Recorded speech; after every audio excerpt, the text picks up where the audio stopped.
Setelah Sayyidina Hamzah selesai disolatkan, satu persatu jenazah disolati satu persatu oleh Rasulullah. Tapi didekatkan dengan Sayyidina Hamzah. Artinya Sayyidina Hamzah disolati sampai 70 kali. Misalkan Sayyidina Hamzah satu di sini, satu di sini dekatkan, satu di sini, sampai 70 selesai. Nah itu dulu dikubur di pertengahan gunung itu, di pertengahan gunung, di atas dulu di atas, di pertengahan gunung Uhud itu, langsung dikubur di sini. Setelah beberapa abad kemudian terjadilah banjir besar, ceritanya. Oh ini fakta loh, dan ini nggak ada satupun yang menyangkal, karena ini fakta sejarah.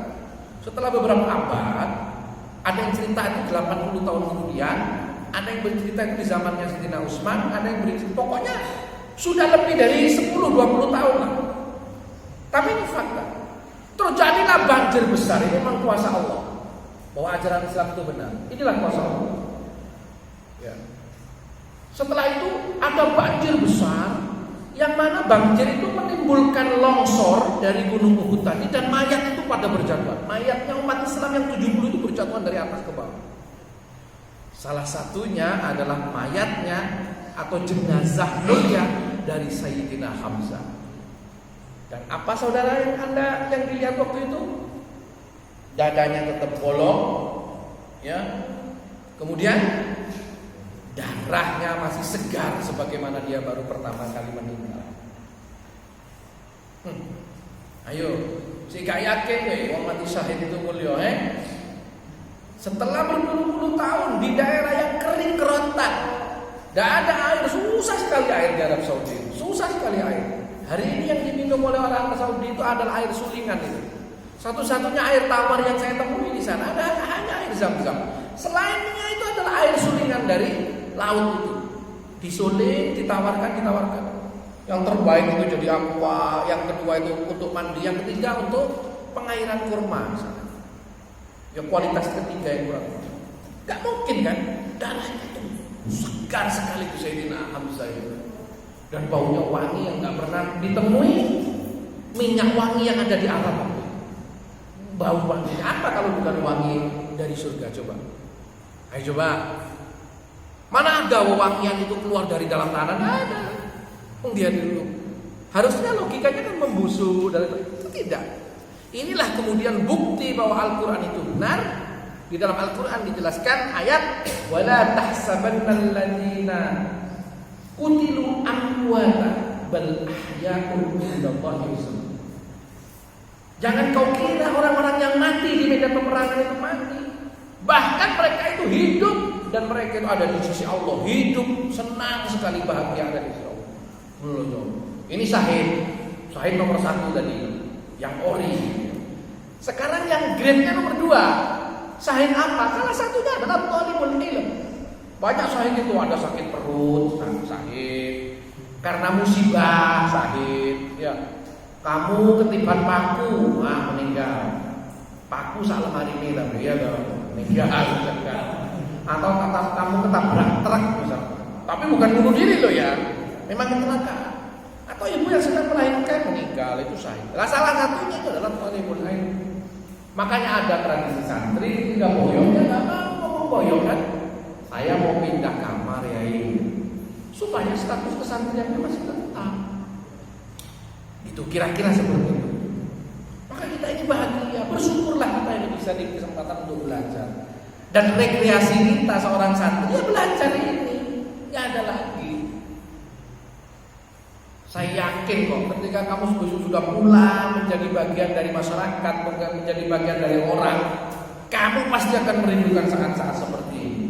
Saya saja seandainya saya kemudian ditakdirkan untuk kembali muda misalkan, dan itu tidak mungkin ya. Laitas syabab yaudu. Semoga masa muda itu kembali lagi, kan tidak mungkin. Seandainya saya ditakdirkan kembali muda, saya akan milih pondok lagi. Enak di pondok itu. Gak perlu mikir anak bojo, panjang dulu gue kan, yo, gak perlu mikir pekerjaan, dong kita dibayar sama orang tua, dikirim. Assalamualaikum warahmatullahi wabarakatuh. Alhamdulillah anak bapak sehat, lapar. Wassalamualaikum. Orang tuanya sering ngeten kalau udah digituin. jelas ya. Kita ini beruntung sudah. Bersyukurlah kita menjadi seorang santri yang belajar agama. Kemudian yang kedua, setelah niat kita itu benar dalam mencari ilmu, apa yang harus kita lakukan? Pertama, walakin yang bagi ayatullah ta'ala ibadah ma'al ilm. Kita diharuskan untuk mengakui diri kita sebagai hamba. Maka dari itu kita ini rendah, Tuhan itu yang maha tinggi. Kita harus beribadah kepada Tuhan, tapi disertai dengan ilmu. Nah ini penting ini. Loh, apa ada toh Pak ibadah yang tidak disertai dengan ilmu? Oh banyak. Jangankan di sini, ya, yang 13.000 kilometer jaraknya dari Ka'bah. Di Ka'bah pun loh orang itu sanggup untuk cengkol-cengkolan demi rebutan untuk mencium hajar aswad. Saya korbannya waktu itu. Sekitar tahun 17 mungkin apa 18 lupa saya. Saya diberi kesempatan ditakdirkan Allah ke sana. Kemudian saya berniat, ya Allah, mungkin keliru saya ya, karena di sana tempat mustajab. Ya Allah, ya sekali-kali saya sudah beberapa kali kesempatan ke sini, saya itu nggak pernah diberikan kesempatan untuk mencium hajar aswadmu yang mulia ini. Yang seandainya Rasulullah tidak mencium, maka Sayyidina Umar tidak akan mencium. Dulu Sayyidina Umar itu pernah ngomong itu sama hajar aswad. Wan, piye to wan, bukan carwa kuat, bukan hajar aswad. Piye to wan, awakmu iki wan. Ngene lho wan, awakmu iki pun yo apa to wan? Wong awakmu iki cuma sekedar batu. Seandainya Rasulullah tidak menciummu, aku moh nyium awakmu. Maka Sayyidina Umar pun tidak bisa itu merasionalkan apa maksudnya. Lalu apa yang terjadi? Ketika sore saya ada kesempatan agak renggang waktu itu. Ya nggak renggang banget, ya tetap ribuan orang itu. Habis sholat asar, kayaknya ini kesempatan ini. Doa saya itu keliru mungkin ya, wallahu a'lam. Saya kalau ingin itu ketawa itu. Ya Allah, saya beberapa kali kesempatan, masa saya nggak dikasih kesempatan untuk mencium hajar aswadmu ya Allah?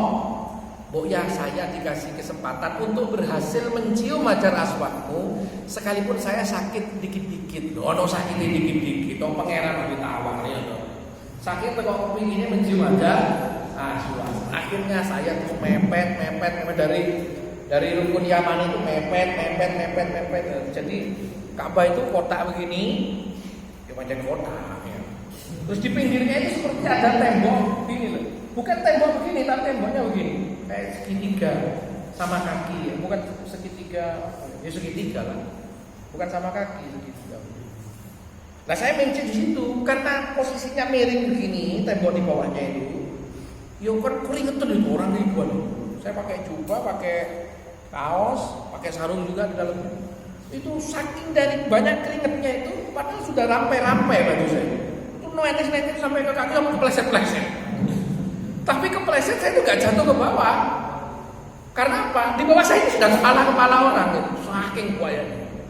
Nah giliran sudah dari sini ke situ kira-kira kurang 2 atau sampai 2,5 meter lah kira-kira. Ini hanya cerita aja. Kira-kira kurang 2 atau 2,5 meter. Tangan saya sudah begini. Ternyata tahu-tahu ada orang di depan saya. Maaf wajahnya itu agak Urdu begitu. Agak Urdu, entah Pakistan, entah India, atau kayaknya kalau nggak Urdu itu daerah Balkan itu mungkin Balkan. Nah, golongan semenanjung Rusia kayak begitu. Atau kalau nggak itu orang Turki, pokoknya orang asing lah. Nah Jawa akhirnya paling nggak pesek itu tuh. Kira-kira kurang 2. Ternyata orangnya tuh nggak tinggi besar, badannya gede, lebih gede dari sampean, gede. Tahu-tahu dia itu saya sudah begini, padahal saya di tembok. Dia tuh masuk tahu-tahu begini dari depan saya. Terus meminggirkan saya. Bukan pakai ini saudara. Anda tahu tepat ke sini. Begini. Ya Allah, Mas Allah saya jerit-jerit innalillahi wa inna ilaihi rajiun. Asyhadu an la ilaha illallah wa asyhadu anna Muhammadar Rasulullah. Syahid, mati saya begitu. Saking sakitnya waktu itu. Akhirnya teman sebelahnya itu yang bareng sama dia kayak memberi isyarat, nggak tahu ngomong apa saya. Nggak usah. Sakno cacili paling gitu loh mungkin loh ya. Biarin. Wes Karena saya sudah dicengkol sama temennya nggak boleh, cengkolannya itu sudah dilepas begini, sudah lepas, sudah sakit, ini sudah mulai sakit, yang sudah mulai sakit kan. Tahu-tahu harusnya saya itu lurus ke sini ke Hajar Aswad. Lah itu malah ke sana saya itu. Malah ke sana. Malah ke sana tambah astagfirullahaladzim gagal maning, gagal maning. Setelah saya sudah agak putus asa, saya ke sana kan, enggak tambah dekat kan. Tahu-tahunya takdirnya Allah ya, tahu-tahu. Saya tuh nggak merasa apa-apa, sudah putus asa. Tahu-tahu saya ada di sini sudah, di depan Hajar Aswad. Saya sudah pusing sih. Loh, apa ini hitam-hitam? Kata orang sebelahnya, Hajar Aswad, hajar saja saya hajar. Saya cium sudah cium. Mungkin karena saya agak kelamaan perasaan orang yang rebutan. Ya. Tahu-tahu. Kalau kepala kan nggak boleh terhormat ya. Tahu-tahu kopiah saya itu diambil, dilempar, kayak kejar. Karena kopiah saya itu saya ginikan kan, saya usuk-usukkan tuh saya pasang gitu, dibuang itu.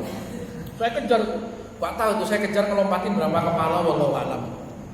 Dan tuh kopiahnya kena, saya tuh balik lagi ke sana. Akhirnya surban saya sama itu sempat itu saya surban sama kopiah. Karena ke Makam Ibrahim, saya usah-usah ada askar. Gitu. Oh, haram, biasa kan, haram. Pokoknya saya mau ditahan, enak aja. Ini sudah dicengkol, sudah peok begini, jangan kok mau diambil. Akhirnya kamu halal, saya bilang gitu.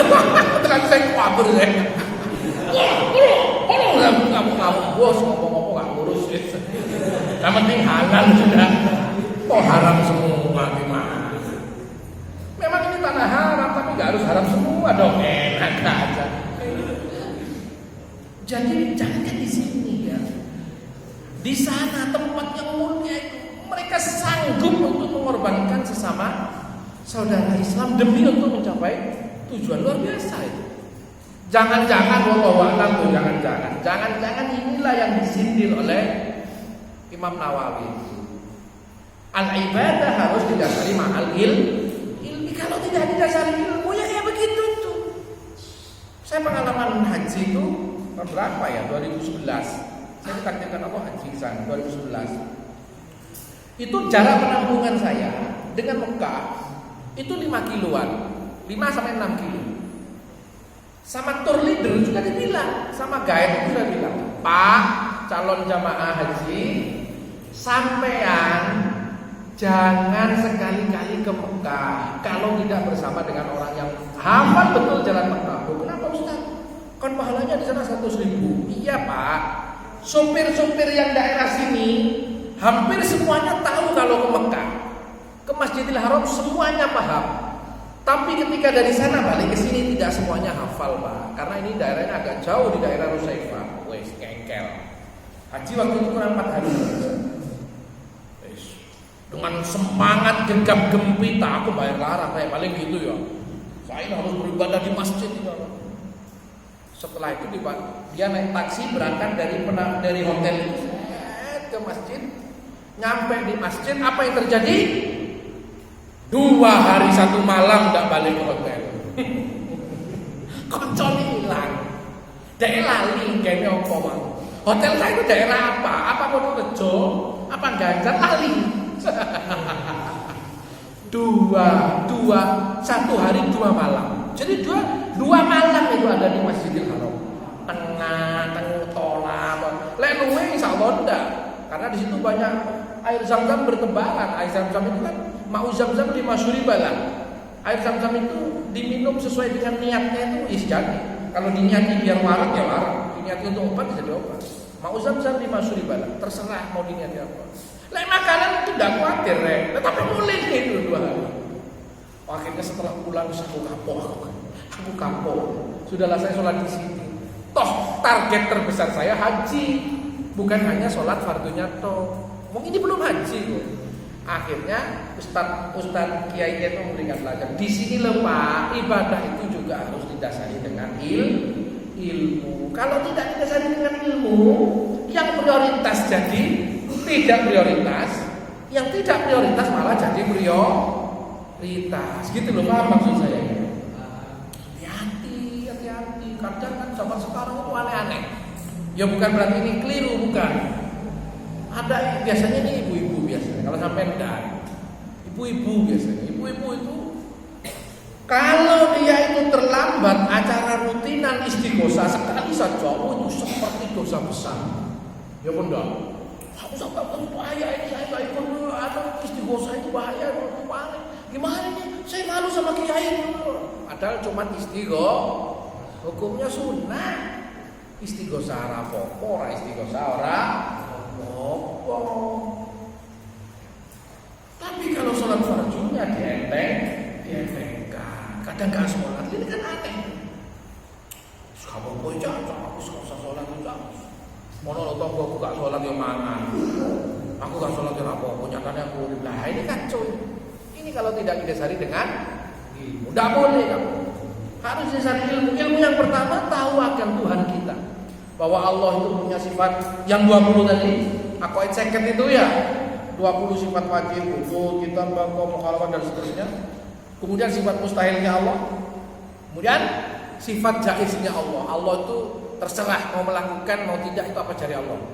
Kemudian ditambah lagi sifat Rasul yang 4, tabligh, sidik, fatona, amanah. Kemudian sifat mustahilnya 4, kemudian sifat jawaznya Rasul, para Rasul dan amanah.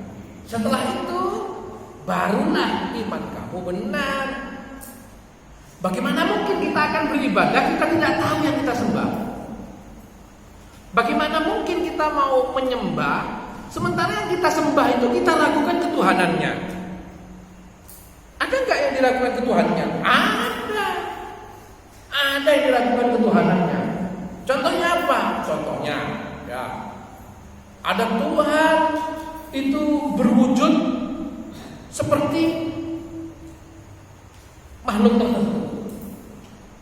Tuhan yang disembah ternyata bentuknya sejenis dengan yang menyembah. Ini saya nggak bisa mikir kalau begini.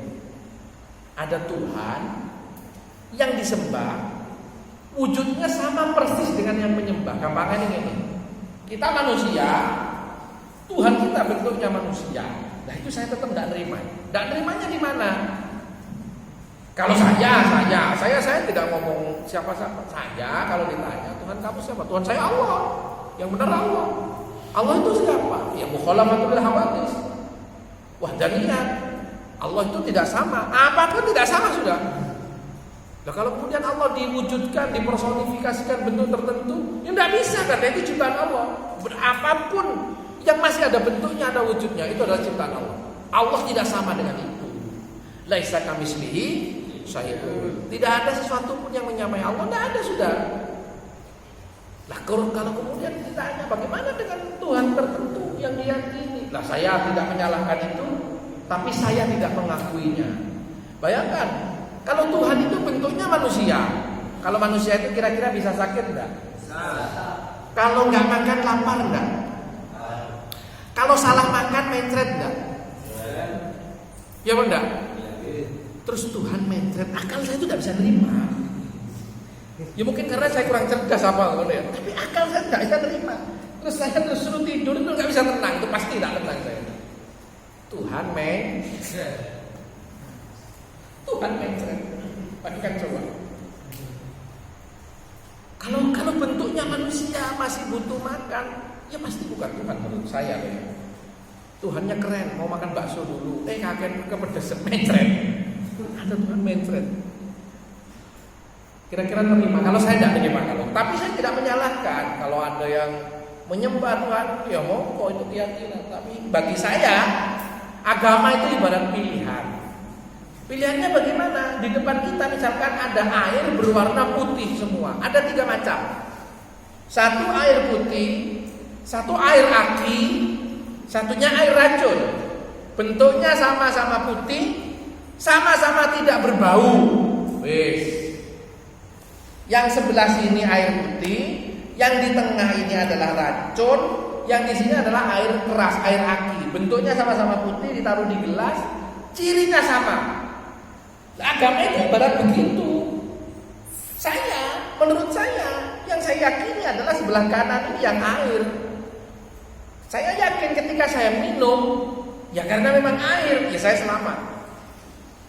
Tapi Tapi kan saya nggak bisa menyalahkan orang untuk meminum yang tengah atau yang kiri, ya enggak?